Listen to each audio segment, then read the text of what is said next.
ఎవరైనా సరే వ్యవసాయం చేస్తున్నాడంటే పిల్లనిచ్చే పరిస్థితిలో కూడా లేడు.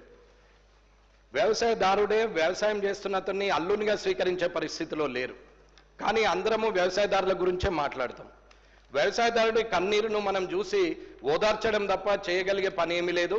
అందుకే ఇటువంటి స్కీమ్లన్నీ మనం పెట్టి వ్యవసాయదారుని యాచకునిగా మారుస్తున్నాం. కాబట్టి ఇప్పుడున్నటువంటి ఈ ప్రజాప్రతినిధులందరూ ఇక ముందైనా రైతుకు కావాల్సిందేదో ప్రాక్టికల్గా ఫీల్డ్ ఎక్స్పీరియన్స్తోని వ్యవసాయ శాఖ అధికారులతో మాట్లాడి కావాల్సినటువంటి సదుపాయాలను ఏర్పాటు చేసి అదొక వ్యవసాయ పరిశ్రమగా విస్తరించే స్థాయికి తీసుకురావాలని నేను కోరుకుంటున్నాను.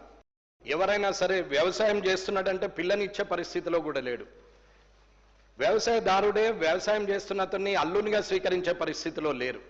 కానీ అందరము వ్యవసాయదారుల గురించే మాట్లాడతాం. వ్యవసాయదారుడి కన్నీరును మనం చూసి ఓదార్చడం తప్ప చేయగలిగే పని ఏమీ లేదు.